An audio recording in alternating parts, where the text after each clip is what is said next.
Chers frères et sœurs, nous sommes avec le quatrième prêche du vendredi consacré au commentaire d'un passage coranique de Surat Al-Imran, le passage qui commence par le verset 133, et dans lequel Allah Azza wa Jal exhorte les croyants à se hâter vers un pardon de la part de leur Seigneur et vers un paradis dont la largeur équivaut aux cieux et à la terre et qui a été préparé pour les pieux. U'iddat lil muttaqin. Et ensuite, Allah Azza wa Jal a cité quelques caractéristiques de ces pieux. Alladhina yunfiquna fi s-sarra'i wad-dharra, ceux qui dépensent aussi bien dans la facilité que dans l'adversité. Wal kadhimina al-ghayza wal 'afina 'anil nasi wallahu yuhibbu al-muhsinin, ceux qui dominent leur rage, kadhimina al-ghayz, ceux qui dominent leur rage et pardonnent à autrui, et Allah aime les bienfaisants. Donc il a cité 4 caractéristiques. Le fait d'abord de dominer la rage, ça c'est une caractéristique. Ensuite, le fait de pardonner à celui qui t'a fait du mal, c'est une autre caractéristique qui nécessite encore plus de patience. Parce que tu peux te retenir ou retenir ta colère, mais ne pas pardonner à la personne. Et ensuite, il a cité une troisième étape, c'est celle d'agir avec bienfaisance envers celui qui t'a fait du mal. Et là, ça demande encore plus de patience. Non seulement tu t'es retenu devant lui, non seulement tu lui as pardonné, mais tu continues à te comporter avec bienfaisance envers lui. Et ceci, bien entendu, demande énormément de courage, mais ça fait gagner énormément de récompenses de la part de notre Seigneur. Al-kadhimin al-ghayz. Al-ghayz, ce substantif dans la langue arabe, signifie la colère à son stade supérieur. C'est pour ça qu'on parle de la rage. Donc, toute rage est une colère. Mais toute colère n'est pas automatiquement une rage. Donc, Allah Azza wa Jal, ici, il parle d'une colère qui arrive au summum. Donc, il faut le kadhimin. Al-kadhim, dans la langue arabe, c'est celui qui remplit une chose. Ou bien celui qui étouffe quelque chose. Ou celui qui emprisonne quelque chose. Donc le kadhimin al-ghayz, c'est ceux qui donc renferment, ou bien ceux qui limitent leur colère, ou ceux qui étouffent leur colère, ou ceux qui dominent leur colère. Ça veut dire que la colère, elle a commencé à se construire dans leur cœur, mais ils arrivent à la dominer. Regardez, Allah Azza wa Jalla a utilisé ce terme de kadhim, lorsqu'il a parlé de Yaqub, alayhi salam, dans Surat Yusuf. Il a dit à son propos ce qui signifie, et ses yeux blanchirent d'affliction, wa huwa kadhim, une affliction qu'il cachait, une affliction qui est arrivée à son summum, mais il l'a cachée pour autant, de par ce qui est arrivé à son fils Yusuf alayhi salam et à son fils Binyamin. La domination de la colère, c'est le fait justement de ne pas laisser libre cours à son instinct, de ne pas laisser libre cours à sa passion qui va t'ordonner de faire certaines réactions qui risquent de devenir négatives par rapport à celui qui était injuste à ton égard ou celui qui t'a commis un mal. Et c'est pour cela que le musulman justement réfléchit avant de réagir. Il sait pertinemment que la colère, c'est un état physiologique et psychologique naturel. Allah Azza wa Jal a créé l'être humain avec cette capacité de se mettre en colère. Parce que la colère, dans certaines situations, est nécessaire pour protéger l'être humain contre un mal qui va lui nuire ou contre une menace qui essaie de le guetter. Donc là, la colère, c'est une prédisposition physiologique qui va permettre à cet homme-là d'affronter une situation irritante. Et c'est là justement que le cerveau commence à donner l'ordre de sécréter certaines hormones bien particulières. Lesquelles hormones qui vont provoquer une augmentation de la fréquence cardiaque, une augmentation de la respiration et plusieurs sécrétions. Et ceci va augmenter le flux sanguin dans tout le corps, et notamment dans la partie supérieure du corps. Voilà pourquoi la voix devient grave. Lorsque quelqu'un se met en colère, c'est pas lui qui change sa voix change automatiquement. Les cordes vocales ne réagissent pas d'une manière optimale et d'une manière normale. Voilà pourquoi la voix devient grave. Parce que l'être humain se prépare à influencer celui qui la face devant lui, ou bien à l'intimider pour qu'il ne nuit pas à son propre être. Et donc là, c'est une réaction tout à fait normale. Il devient rouge, les narines se gonflent et s'ouvrent pour bien rentrer l'air parce qu'il va respirer avec une grande fréquence, donc il a besoin de plus d'oxygène. Et les muscles vont se préparer à se contracter. Déjà, les muscles de la main, ils peuvent commencer à trembler parce que la dopamine commence à augmenter dans le corps. Là, les doigts se resserrent pour préparer le poing afin d'affronter celui qu'il a en face. Sa couleur, la couleur de sa peau, de son visage devient rougeâtre. C'est pour impressionner celui qui est face à lui. Donc vous voyez bien que la colère, c'est une réaction qui est tout à fait instinctive et naturelle. Sauf que le musulman, c'est là où il doit contrôler cet instinct-là. L'instinct va te pousser psychologiquement à réagir dans l'immédiat. Tu dis, j'ai subi une irritation, je suis devant une menace, je suis devant une injustice, donc je dois réagir immédiatement. Et c'est là où le musulman va se distinguer de quelqu'un qui a une réaction purement bestiale. Le croyant va se rappeler qu'il croit en Allah Azza wa Jal, qui se soumet à un ensemble de principes éthiques et moraux qui dictent son comportement. Et là, il va dire non, je ne vais pas laisser les rênes du pouvoir entre les mains de mon instinct.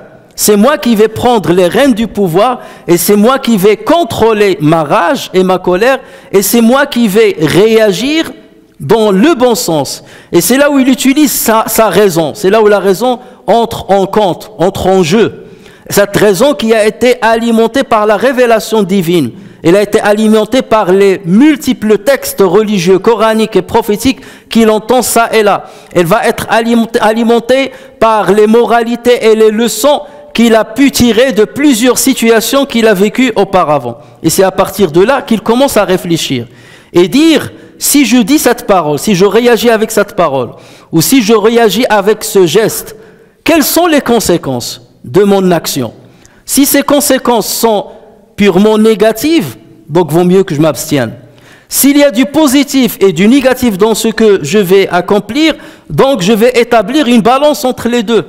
Quelle est la part du positif et la part du négatif? Et si le négatif prépondère, donc je m'abstiens aussi. Et je cherche une autre voie d'issue dans la situation difficile que je suis en train d'affronter. Et si à la limite il voit qu'il n'y a que des avantages, impressionner la personne ou bien stopper son mal même pour l'avenir sans qu'il n'y ait des conséquences néfastes, là dans ce cas il peut réagir, il peut laisser une part de son instinct réagir, bien entendu sans dépasser une certaine limite qui va nuire à son être ou bien lui nuire à son avenir ou nuire aux relations qu'il a avec autrui. Donc en tout état de cause, le croyant ne réagit pas d'une manière hâtive. Autant il se hâte vers la demande du pardon d'Allah Azza wa Jal, autant il prend son temps avant de réagir lorsqu'il est rempli de colère. Et cette question-là, la maîtrise et la domination de la rage, elle demande beaucoup d'entraînement. C'est exactement comme l'acquisition du savoir. Le prophète sallallahu alayhi wa sallam dit à ce propos, innamal ilmu bitta'allum. En vérité, la connaissance ne vient la connaissance ne vient qu'avec l'apprentissage. Et la patience ne vient qu'en cultivant la patience. La patience ne vient pas du jour au lendemain, c'est en la cultivant. Et ensuite il dit, celui qui vise le bien recevra le bien, et celui qui cherche à échapper au mal en sera protégé.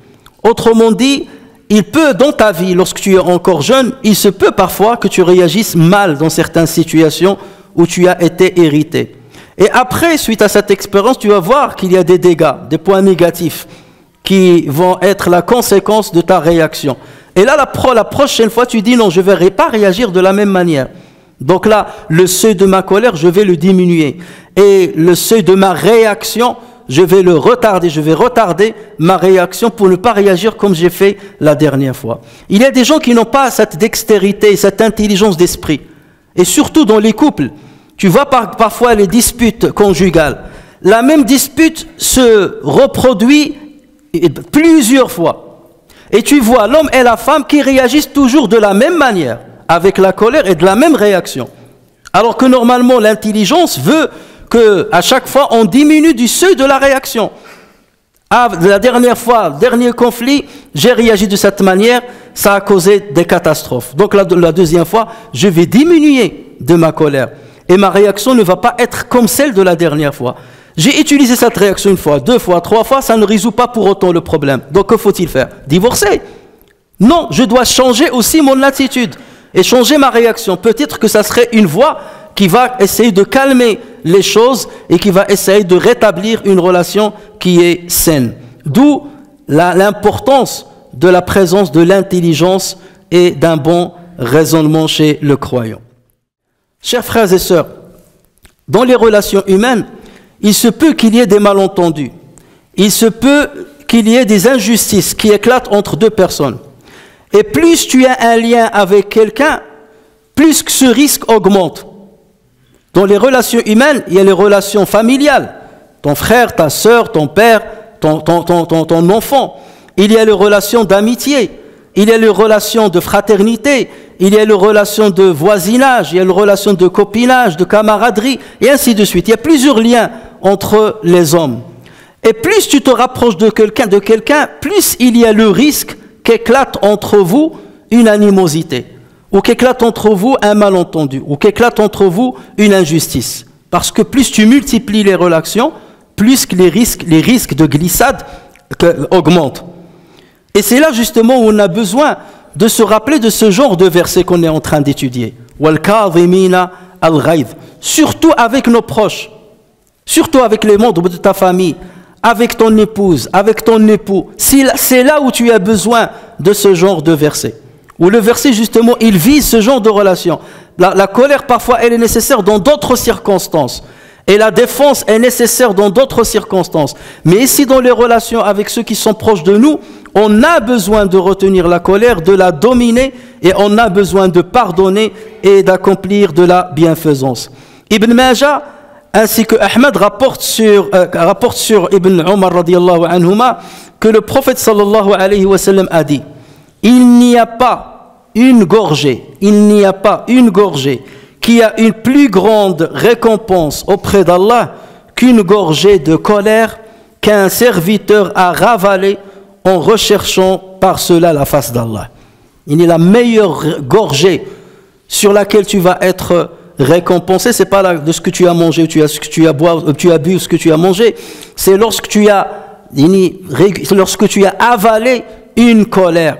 Tu ne l'as pas laissé ton corps s'exprimer suite à cette colère ou suite à cette rage ou suite à cette irritation. C'est là où Allah Azza wa Jal te récompense le plus. C'est la gorgée la plus récompensée par Allah Azza wa Jal. Lorsque on est touché ou lorsqu'on est irrité par quelqu'un, par une injustice, par un mal, la première chose à laquelle on pense, c'est de se venger. C'est de se venger. Ça, c'est la première chose à laquelle on pense. Mais c'est là justement où le musulman doit se dire: si je réagis tout de suite, si je me venge, je vais certainement éteindre le feu de ma colère, le feu qui brûle en moi. Mais en même temps, je vais allumer un autre feu qui va brûler ma relation avec l'autre, qui va brûler ma relation avec mon frère, avec ma sœur, avec mon enfant, avec mon épouse, avec mon époux, avec mon ami. J'éteins un feu limité qui me concerne, mais j'ouvre un autre feu. Et Allah Azza wa Jal appelle au maintien des relations, au maintien des relations conjugales, au maintien des relations familiales, au maintien des relations de voisinage. Et ces liens-là, le musulman doit tout faire pour les maintenir. Et la colère, lorsqu'elle arrive à un certain degré, et que l'instinct te dicte une réaction immédiate, va forcément te pousser à couper ce lien. Et les dégâts vont être catastrophiques et vont durer dans le temps. Parfois des animosités qui vont durer jusqu'à la fin des temps. Coupure de relation avec ton proche jusqu'à votre mort, la mort de l'un de vous deux. Et tout ça parce qu'on n'a pas su se maintenir pendant quelques minutes. On n'a pas su dominer une colère de quelques minutes. Et il y a plusieurs façons de dominer la colère et de contourner le problème, quand bien même on maintient un minimum de relations diplomatiques avec la personne, mais en tout état de cause, on n'essaie pas de basculer vers une réaction qui va arrêter complètement la relation qui nous lie à autrui. Et ceci, bien entendu, demande beaucoup de courage et demande une grande force. Un jour, le prophète sallallahu alayhi wa sallam, dans un hadith rapporté par le Bazzar sur Anas ibn Malik, le prophète sallallahu alayhi wa sallam passa par des gens qui étaient en train de faire de la lutte. Donc ils étaient en train de jouer. Donc il y avait un grand cercle, les gens, des spectateurs, qui sont en train de voir ces matchs de lutte entre des musulmans. Et le prophète sallallahu alayhi wa sallam est passé par là, il leur a dit: qu'est-ce qui se passe? Et on lui a répondu: ô messager d'Allah, c'est un lutteur, c'est un grand lutteur qui est en train d'entrer en scène, qui est en scène. C'est un lutteur et personne ne peut faire de la lutte contre lui. Personne ne peut résister devant lui. Et le prophète sallallahu alayhi wa sallam leur a dit: voulez-vous que je vous dise qui est plus fort que celui-ci, que cet homme-là? Vous êtes épaté par sa force, vous êtes épaté par son courage. Je vais vous montrer celui qui est meilleur que lui.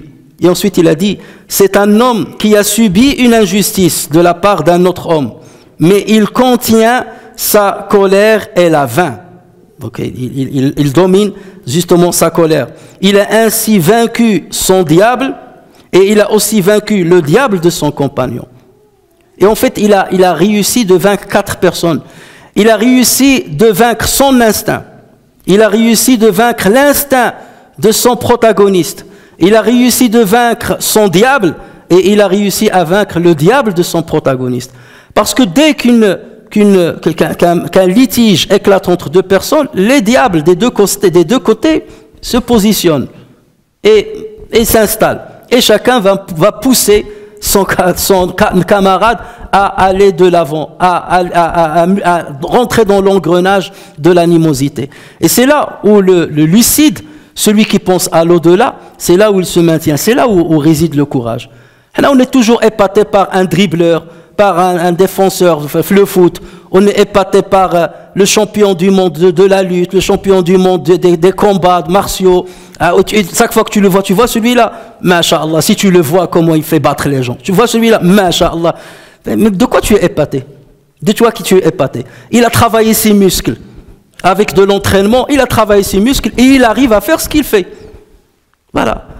Mais ce qui est mieux, c'est de faire travailler sa tête, c'est de faire travailler sa foi, c'est de faire travailler son instinct, c'est de faire travailler son intelligence. C'est là où il y a le vrai courage. Et c'est là où il y a ce qui est censé épater les êtres humains. Lorsque tu es devant ton épouse ou bien devant ton époux et qu'il y a un mal qui éclate entre vous et que tu te retiens, c'est là où il y a de toi ce qui peut épater les autres. Lorsqu'on commet contre toi une injustice, c'est une injustice, elle est claire. Mais parce que tu veux maintenir le lien familial, tu te retiens. Et tu fais comme si tu n'as rien subi. Et tu continues d'agir avec le bien. C'est là le vrai courage. C'est là où les gens doivent être épatés par les réalisations de cette personne. Et non pas des réalisations physiques, parce que ces réalisations, il suffit d'avoir un bon génome, une génétique qui était favorable, et consacrer quelques heures que tu perds de ton temps pour entraîner tes muscles à réagir dans des situations bien précises. Et tu voyais, même les grands sportifs, ils passent des heures et des heures et des heures et des heures à l'entraînement. Et tout ça, c'est pour bien réagir en quelques minutes de compétition. Et c'est exactement la même chose.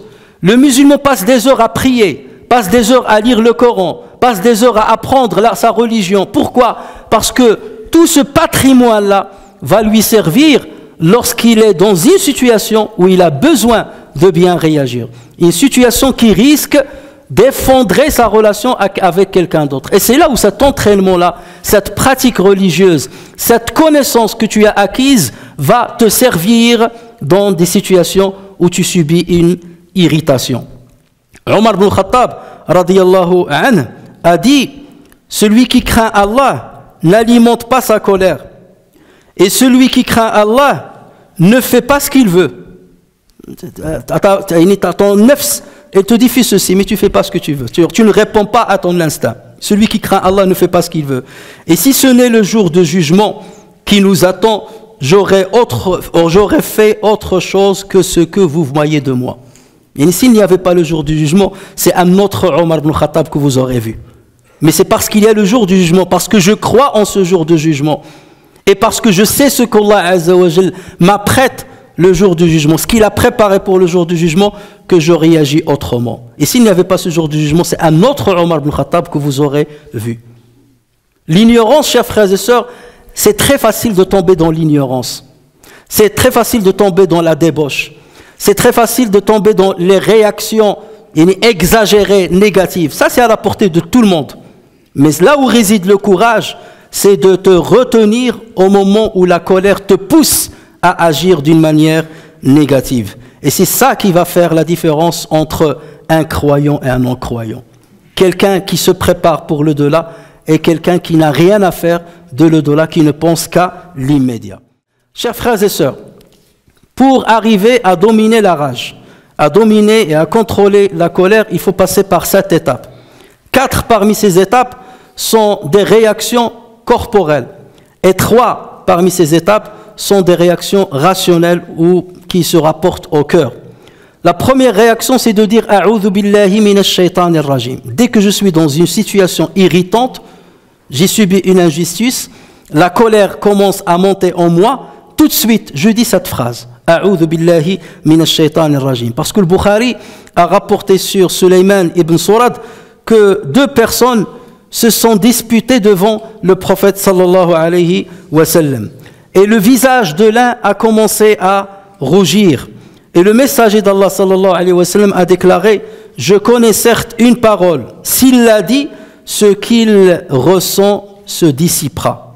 Je cherche refuge auprès d'Allah contre le diable maudit. A'udhu billahi minash shaitani ar-rajim ». Il faut répéter cette phrase. La deuxième chose, c'est d'observer le silence, de ne rien dire, parce que ce que tu vas dire, tu ne vas pas le maîtriser. Et tu ne sais pas les conséquences qui vont s'en suivre. Donc, vaut mieux ne rien dire. Il ne faut pas parler pendant que tu es rempli de colère et de rage. Al-Bukhari rapporte dans son livre Al-Adab al-Mufrad sur Abdullah ibn Abbas radiyallahu anhuma que le prophète sallallahu alayhi wa sallam a dit « Allimu wa yassiru » enseigner et faciliter. Et il l'a répété 3 fois. Enseigner et faciliter les choses. Enseigner et faciliter les choses. Enseigner et faciliter les choses. Et lorsque tu es en colère, ensuite il a dit, lorsque tu es en colère, observe le silence. Lorsque tu es en colère, observe le silence. Il l'a répété par 2 fois. La troisième chose, c'est lorsqu'on est debout, on s'assoit. Et si donc la colère se dissipe, tant mieux. S'il ne se dissipe pas, dans ce cas, on s'allonge complètement. On allonge le corps. Parce que le prophète sallallahu alayhi wa sallam a dit dans le hadith rapporté par Abu Daoud, lorsque l'un de vous est en colère, s'il est debout, qu'il s'assoie, et sa colère le quittera, sinon qu'il s'allonge. Ça, c'est la troisième réaction. Et la quatrième réaction, on la trouve dans un hadith rapporté par Abu Daoud sur Atiyya ibn Urwa, c'est que le prophète sallallahu alayhi wa sallam a dit, certes, la colère vient du diable, et le diable a été créé de feu, et le feu s'éteint par l'eau. Donc, si l'un de vous se met en colère, qu'il fasse les ablutions avec de l'eau. Donc, voici 4 réactions. Dire « A'udhu billahi minash shaitanir rajim », observer le silence, surtout ne rien dire, ensuite s'asseoir ou bien s'allonger complètement et ensuite se lever pour aller accomplir les ablutions. 4 gestes corporels à faire.